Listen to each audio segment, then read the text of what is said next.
আচ্ছা, আমরা কিন্তু মিড টার্মের কাছাকাছি চলে আসছি। হ্যাঁ, মোটামুটি লেকচারও শেষ, যেগুলো পড়লাম অলমোস্ট প্রায় 6-7।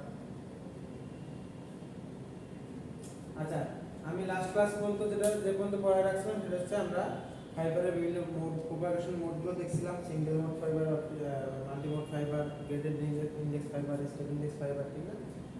এই যে এগুলো দেখছিলাম, কোনটার কী সুবিধা কী অসুবিধা। আচ্ছা, আজকের লেকচারটা একটু বোরিং, থিওরিটিক্যাল বেস বেশি, লেখালেখির কিছুই নাই।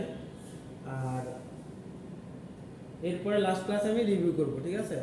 যে কী কী পড়ালাম, কোন কোন টপিক থাকবে পরীক্ষা, এগুলো রিভিউ করব। আশা করি সবাই ভালো করবেন, ঠিক আছে?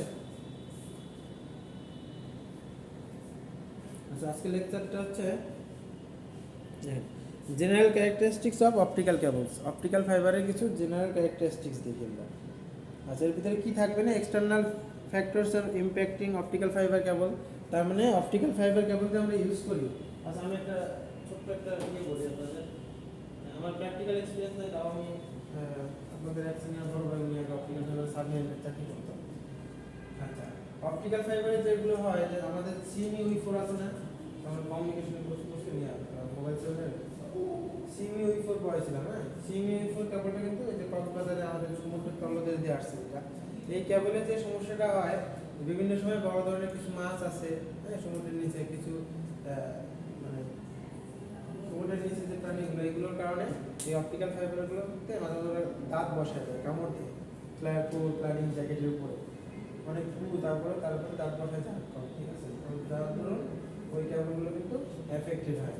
তো এই জিনিসগুলোই এখানে বলবো যে দেখেন, external factor impacting optical fibre. Optical ফাইবারে ইন্টারনাল না, এক্সটার্নাল কি কি ফ্যাক্টর থাকতে পারে যেগুলো কিনা ওর অপটিক্যাল ফাইবারের উপরে ইম্প্যাক্ট ফেলে, ঠিক আছে? তারপর হচ্ছে mechanical and environmental effects on the optical fibre, এবং অপটিক্যাল ফাইবারের উপরে মেকানিক্যাল বা এনভায়রনমেন্টাল কি কি ধরনের ইম্প্যাক্ট থাকতে পারে। দেখেন, residual fiber strain, impulsive fiber strain, fiber microbending, macrobending, microbending আছে, water and moisture আছে, water and moisture এর কারণে কিন্তু ফাইবারের সমস্যা হয়, ঠিক আছে? হাইড্রোজেন ইফেক্ট, তারপর লাইটিং, এই যে এগুলো। তারপর নিউক্লিয়ার রেডিয়েশনের কারণে সমস্যা হতে পারে, induce voltage, biological attack, biological বিভিন্ন অ্যাটাকের কারণেও এগুলো ইমপ্যাক্ট হতে পারে। আচ্ছা, এক্সটার্নাল ফ্যাক্টরস ইমপ্যাক্টিং অপটিক্যাল ফাইবার কেবলগুলো কী কী একটু দেখি। আমি আবারও বলতে আমি একটু করি না, মনিটরটা আগাই দিই, ঠিক আছে? আচ্ছা, optical cables are installed in various environment. বিভিন্ন ধরনের এনভায়রনমেন্ট অপটিক্যাল ফাইবার ইনস্টল করা থাকতে পারে। এটুকু তো শিওর সবাই যে ডিফারেন্ট টাইপ এনভায়রনমেন্টে অপটিক্যাল ফাইবার ইনস্টল থাকতে পারে, ঠিক আছে? যেমন এরিয়াল, ডার্ক, টানেলে থাকতে পারে, আন্ডার ওয়াটার থাকতে পারে, and are therefore exposed to different environmental condition। বিভিন্ন environmental condition এটা ইউজ করা যেতে পারে, ঠিক আছে? তারপর হচ্ছে দেখেন, the range of environmental condition must be considered with a great care in order to determine the cable construction that will continuously maintain the desired characteristics, ঠিক আছে? তারপরে the external factors relating to the various environmental conditions can be divided into two categories। সেই two categories কি, একটা হচ্ছে natural external factors, একটা হচ্ছে man-made factors. তার মানে হচ্ছে একটা মানুষ কর্তৃক আমরা বলি না যে আমরা যে ধরনের অকারেন্সগুলো করি সেইগুলো থেকে কীভাবে এফেক্ট হবে, একটা হচ্ছে ন্যাচারাল থেকে। ন্যাচারাল এক্সটার্নাল ফ্যাক্টরস হচ্ছে টেম্পারেচার হইতে পারে, টেম্পারেচারের কারণে হতে পারে, ওয়াইন্ডের কারণে হতে পারে, হ্যাঁ টেম্পারেচারের কারণে হতে পারে, উইন্ডের কারণে হতে পারে, ঠিক না? এই যে টেম্পারেচার, উইন্ড, ওয়াটার, আর্থকুয়েকের কারণে করতে পারে, উইচ আর ডিস্ট্রিবিউটেড। আচ্ছা, একটা টেবিলে এগুলো দেওয়া আছে, আমি সেগুলো পরে দেখাবো। আর ম্যান-মেড ফ্যাক্টর কোনগুলো, যে ম্যান-মেড ফ্যাক্টর হতে পারে যে বিভিন্ন ধরনের অগ্নিকাণ্ডের ফলে যে স্মোকগুলো হয়, এয়ার পলিউশন তো আমরাই করি, ঠিক না? এয়ার পলিউশন আমরা ম্যাক্সিমাম টাইমে আমরাই নিজেরাই এয়ার পলিউশনের জন্য দায়ী। ফায়ারের জন্য হতে পারে, ঠিক আছে? এই দুইটা টেবিলে এটা করা আছে, টেবিল দুটো হচ্ছে আমার টেবিল দুটো আমি পরে গিয়ে দিয়ে দিব, স্লাইড অ্যাড করা নেই, ঠিক আছে?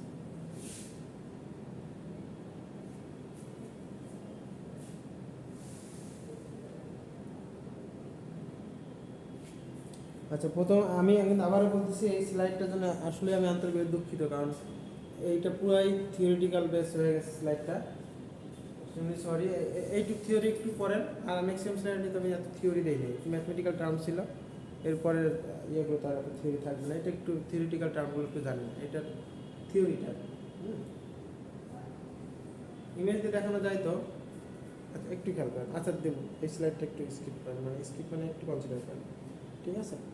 আচ্ছা, এবার হচ্ছে mechanical and environmental effects on the fibre. ফাইবারে মেকানিক্যাল এবং এনভায়রনমেন্টাল ইফেক্টস কোনগুলো সেটা একটু দেখে নিই। The main objective in the design of an optical fibre cable is to ensure that the protection technique used will maintain the good properties of the optical fibers under under all the kinds of condition of which the cables may be exposed during the manufacture, installation or operation. কি বলছে বলেন তো, mechanical আর environmental effects কোনটা? মেকানিক্যালটা আগে বলি। যে কোনো একটা জিনিস আপনি যখন তৈরি করতে যাবেন সবসময় যে 100% পিওর হবে এমন কোনো কথা আছে? ঠিক না, কিছু মেকানিক্যাল এরর থাকবে না। আর&ডি করতে যান বা যেভাবে যান ম্যানুফ্যাকচার করতে যান, যে কোনো সময় কিছু এরর কিন্তু থাকতে পারে। তো সেই ইফেক্টগুলো কিন্তু অপটিক্যাল ফাইবারে অনেক সময় করতে পারে।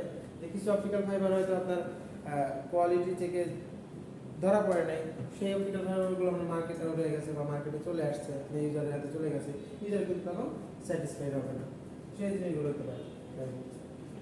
ইনস্টলেশনের সময় অনেক সময় সমস্যা হয়, অপারেশনের সময় অনেক সময় সমস্যা হতে পারে। আর আমি বলছিলাম যে অপটিক্যাল ফাইবার কিন্তু যে কেউ ইনস্টল করতে পারে না, হাইলি স্কিল পারসন লাগবে ফর দ্য ইনস্টলেশন, ঠিক আছে। তারপরে রেসিডুয়াল ফাইবার স্ট্রেইন, এইটার কারণটা কি? রেসিডুয়াল ফাইবার স্ট্রেইনটা কি কারণে হয় একটু দেখি। আচ্ছা, রেসিডুয়াল ফাইবার স্ট্রেইনটা হচ্ছে, এটা আসলে রেসিডুয়াল ফাইবার স্ট্রেইনটা কিভাবে বোঝায়? এটা হচ্ছে বাড়তি অংশ,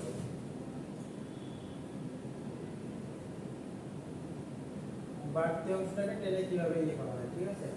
যে রেসিডুয়াল ফাইবার স্ট্রেইনটা কি কারণে হয়? আচ্ছা, residual fibre strain may be caused by tension, torsion or bending occurring the connection with the cable manufacture, installation and operation environment. আমি বললাম যে বাড়তি অংশ বা বর্ধিত অংশ যেটাই বলেন। আচ্ছা, এটা একটা প্র্যাকটিক্যাল এক্সাম্পল দিই। আপনি যে বাসাবাড়ির যে ওয়্যারগুলো আছে না, ওয়্যারের ভিতরে তামার পার্টটা বাদে উপরের যে কভারটা বলেন, এই কভারটা যখন টানেন অনেক সময় বর্ধিত হয়ে যায় না, হয় কি না? আচ্ছা, তো ফাইবারের ক্ষেত্রেও তাই বলছি যে ফাইবার পাওয়া যায় tension, torsion and bending occurring in connection with the cable manufacture, installation or operation and environment. তো বিভিন্ন সময় ইনস্টলেশনের সময় হতে পারে, কানেকশন দেওয়ার সময় হতে পারে, অনেক সময় দেখা গেলো ফাইবারের একটা অংশ বর্ধিত হয়ে গেছে, ঠিক না? এটা একটু তাপ লাগছে বা দিয়ে লাগছে, কারণ একটু যেহেতু লেন্থ ছিল এটা বর্ধিত হয়ে গেছে, বর্ধিত অংশ এই ধরনের কিছু ঘটতেই পারে, ঠিক আছে। আর এর ইফেক্ট কি? Residual fibre strain May shorten the lifetime of the fiber due to the increased drag growth in the presence of environmental contaminants. Also, that level of residual strain will affect the level of dynamic strain which the fiber can stand before breaking.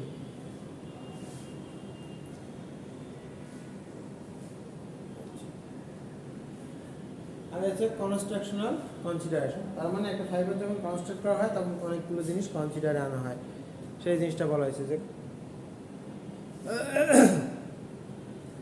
the optical fibers differ mechanically from copper and steel wires mainly as regards the elastic properties and the failure mechanism. তার মানে কি বলছে, এইটা construction করাটা একটু difficult ঠিক না, একটু ডিফারেন্ট কিসের চাইতে? কপার ওয়্যারের থেকে। এই যে কপার ওয়্যার আর স্টিল ওয়্যারের থেকে। কারণ কি?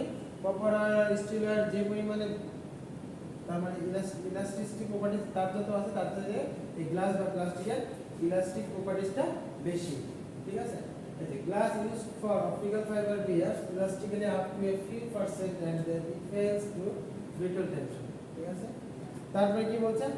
The strength of fibre is mainly governed by the size of flaws which are always present under the influence of stress which causes the glass fiber to weaken. আচ্ছা, তারপরে একটা optical ফাইবারের জন্য একটা life time নির্ধারণ করে দেওয়া হয়, ঠিক আছে, যে মিনিমাম একটা আছে অ্যাটলিস্ট। যেমন কি বলছে যে দেখি, studies of flow growth mechanism and accelerate again experiments have shown that in order to achieve fiber lifetime is 20 or 40 years, the residual fiber stage should not exceed 20 or 30% of the fruit paste stage. তার মানে এটা এই রেসিডিয়াল fibre স্টেজের কারণে এটাকে fruit paste 20 or 30% কিন্তু cross করতে পারেনি এই 20 or 40 ইয়ার্সের যে fruit paste-টা। ঠিক আছে, impulsive fiber strain, এটার কারণ কি impulsive fiber strain? Impulsive fiber strains may be imposed by impact and snaps during the installation and the operational life of the cable. তার মানে কেবলের অপারেশনাল টাইমে অথবা ইনস্টলেশন টাইমে কিন্তু এই ইম্পালসিভ ফাইবার স্ট্রেনটা অকার হচ্ছে। ঠিক আছে, ইফেক্টসটা when the impulsive strain exceeds a certain limit, এটা যখন এর একটা নির্দিষ্ট লিমিট ক্রস করে যায়, breakage of the optical fibre will occur, তখন অপটিক্যাল ফাইবারটা ভেঙে যেতে পারে। ঠিক আছে, the number and magnitude of these strains can allow a crack to reach a critical size causing the breakage of the optical fiber. তার মানে এটা কিন্তু একটা মেজর সমস্যা। আচ্ছা, এইটার কনস্ট্রাকশনাল কনসিডারেশনে কি আছে যে মানে যখন ফাইবারটা তৈরি করা হয় তখন কনস্ট্রাকশনাল কনসিডারেশনে এই ইম্পালসিভ ফাইবার স্ট্রেনটাকে কীভাবে কনসিডার করা হয়? For the protection of optical fibre from the latter force caused by impact a buffer coating layer may be use. তার মানে আমি একটু প্রথমেই দেখছি যে একটা অপটিক্যাল ফাইবার একটা বাফার কোট ইউজ করে, ঠিক না? কিসের জন্য? এটাকে বাইরের যে ইম্প্যাক্টগুলো অপটিক্যাল ফাইবার না পড়তে পারে। ঠিক আছে, further protective layers in standing and sheet construction may also be consider. তার মানে চাইলে আমরা অপটিক্যাল ফাইবারের বাইরে আরও জ্যাকেট বা কোরের ব্যবস্থা, ক্লাডিংয়ের ব্যবস্থা করতে পারি এর শেল্টারের জন্য, ঠিক না? আচ্ছা, বলেন লোহা দিবেন উপরে। আচ্ছা, লোহার সমস্যা কি বলেন তো? অপটিক্যাল ফাইবার আপনি কি পিলারের উপরে টানতেছে, ম্যাক্সিমাম টাইমে কিন্তু অপটিক্যাল ফাইবারটা আন্ডারগ্রাউন্ডে টানা হচ্ছে। কারণ অপটিক্যাল ফাইবার আপনি যদি লোহা ইউজ করেন তাহলে কিন্তু সেই ক্ষেত্রে এটা কী হবে বলেন? নিজেরাই বলেন, মরিচিকে ধরার সম্ভাবনা বেশি থাকে, নষ্ট হওয়ার সম্ভাবনা বেশি থাকে, ঠিক না? আচ্ছা, আগে তো সবাই লোহার পাইপ ইউজ করতো, এখন পিভিসি ইউজ করে কেন বলেন? পলিমার পাইপ ইউজ করে কেন? হ্যাঁ, তারপরে বাসা বাড়িতে যে পানির ফিটিংয়ের জন্য কিন্তু আগে লোহার ওই ইউজ করতো, ফিটিংয়ের যে কী বলে এলবো, তারপরে আপনার কারেন্ট যেটাই বলেন। এখন কিন্তু এটা আর পিতল দেওয়া হয় ভিতরে, যে RFL এর যে ইয়েগুলো ফিটিংয়ের এগুলো এখন পিতল দেওয়া। আচ্ছা, তারপরে ফাইবার ম্যাক্রো বেন্ডিং আর মাইক্রো বেন্ডিং। ফাইবারের দুটো জিনিস হচ্ছে ম্যাক্রো আর হচ্ছে মাইক্রো। আচ্ছা, এটা কজ হচ্ছে macro bending of an optical fibre may be cause through bending of the optical fibre by the stranding the optical fibers in cable manufacturers as well as bending the cable into its final installation position. ঠিক আছে, final installation পজিশনের সময় কিন্তু এই ফাইবারটা bend করা লাগতে পারে, সেটা মাইক্রো লেভেলেও হতে পারে, ম্যাক্রো লেভেলেও হতে পারে। ইফেক্টস হচ্ছে the fiber may be bent to such a small radius to cause an increase in optical loss. আচ্ছা, আর কনস্ট্রাকশনাল কনসিডারেশনের সময় কি করা হয়? The cable construction and the bend set into the installed cable must be selected to ensure that the fiber is not subjected to a bend radius and could cause an increase in optical loss due to macro bending. Macro bending এর সময় কিন্তু অনেকগুলো জিনিস খেয়াল রাখতে হবে। Same micro বেন্ডিংটাও আছে, একটা হচ্ছে বেশি করে এমন বেন্ড হতে পারে, এমন বেন্ড হতে পারে, একটা ধরুন থেকে এইভাবে আলাদা করা হয়েছে, ঠিক আছে? তারপরে মাইক্রো বেন্ডিং, the effect হচ্ছে the effect of micro bending is increased optical loss. Optical loss, optical লসটাকে বাড়ায়। মাইক্রো বেন্ডিং করলে তখন অপটিক্যাল লসটাকে বাড়ায়, অনেক বেশি বেন্ড করবে। আচ্ছা, ওয়াটার অ্যান্ড ময়েশ্চার ট্যাপ। যেহেতু অপটিক্যাল ফাইবার আমার আন্ডার ওয়াটারতে আসতেছে, তার মানে আমরা নিজেরাই বুঝতেছি যে আন্ডার ওয়াটারতে আসার ফলে অনেক ধরনের সমস্যা। ঢাকার আন্ডার ওয়াটার মানে আন্ডারগ্রাউন্ডের কথা না বলি, জায়গা তো ফাঁকা নাই, তারপরে যদি অপটিক্যাল ফাইবার টানেন সেক্ষেত্রে ওয়াটার এবং ময়েশ্চারের কারণে দেখেন বলা যাচ্ছে moisture may permeate into optical fiber cables through a diffusion and the case of inadequate cable construction or sheet damage, water may penetrate longitudinally within the cable core between sheets layer. অনেক সময় লেয়ারের একটা layer উপরে যে জ্যাকেটটা থাকে buffer জ্যাকেটের ভিতরে পানি ঢুকতে পারে, যার কারণে ওটা কিন্তু ইফেক্ট করবে, ঠিক না? Affects the tensile strength of fiber in the presence of water or moisture, its reduce and time to static fatigue failure is also reduced. আচ্ছা, কনস্ট্রাকশনাল কনসিডারেশনের সময় কি করা দেখি। Optical fibre should be installed, কি বললাম যে optical fibre should be isolated from water and moisture particularly in the presence of excessive fibre strength. আচ্ছা, moisture পারমিয়েশন because if আচ্ছা এটা ওয়াটার পেনিট্রেশন, এই তো ওয়াটার পেনিট্রেশনটা হচ্ছে মিনিমাইজের লংজিটিউডিনাল,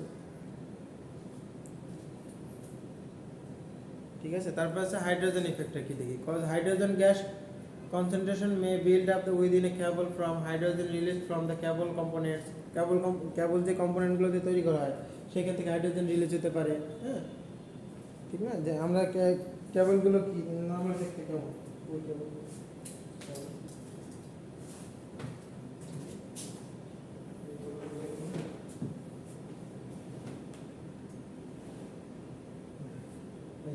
এই কেবলের এই ইকুইপমেন্ট থেকে হাইড্রোজেন রিলিজ হতে পারে। তারপরে electric effects between the two different metallic elements in the presence of moisture. ময়েশ্চারের কারণে দুইটা মেটালিক এলিমেন্ট পাশাপাশি থাকার কারণে সেইখান থেকে ইলেকট্রোলাইটিক ইফেক্ট হতে পারে। Hydrogen contain in pressurised air pump into the cable, cable থেকে হাইড্রোলাইজড এয়ার পাম্প প্রেসারাইজড হতে পারে, ঠিক আছে। আচ্ছা, ইফেক্টস কি হতে পারে। Hydrogen in the fibre core will increase the optical loss at wavelength 1.24 micrometre or 1.38 micrometre, ঠিক আছে, ফর বোথ। আচ্ছা, লাইট ইফেক্টটা optical fiber cables containing metallic elements have a greater susceptibility to be struck by lighting than cables without metallic elements. Lighting effect হতে পারে। আচ্ছা, lighting ইফেক্টটা এই একটা আইটিইউ ইন্টারন্যাশনাল টেলিকমিউনিকেশন ইউনিট যেটা, হ্যাঁ, constructional consideration to prevent or minimize the lighting damage, consideration may be given to the use of non-metallic cable। তার মানে বলছে নন মেটালিক কেবল ইউজ করতে বলছে। High current carrying sheds layer or alternatively methods proposed in the, মানে এই মেথডটা propose করেছিল recommendation by ITU international telecommunication unit TK25। when a non-metallic cable is used it should be protected against the mechanical damage। তার মানে যখন হচ্ছে নন metallic কেবল use করা হয়েছে তখন কিন্তু এটা থেকে মেকানিক্যাল ড্যামেজ থেকে সেটাকে প্রোটেক্ট করা সম্ভব হয়েছে। নিউক্লিয়ার রেডিয়েশন, এটা একটা খুবই ইম্পর্টেন্ট বিষয় যে নিউক্লিয়ার, বর্তমানে যেহেতু সব জায়গায় নিউক্লিয়ার পাওয়ার প্ল্যান্টের কাজ চলতেছে, আমাদের দেশে অলরেডি হয়ে গেছে।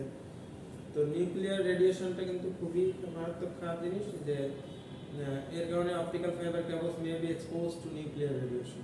নিউক্লিয়ার রেডিয়েশনের কারণে অবশ্যই ড্যামেজ হতে পারে।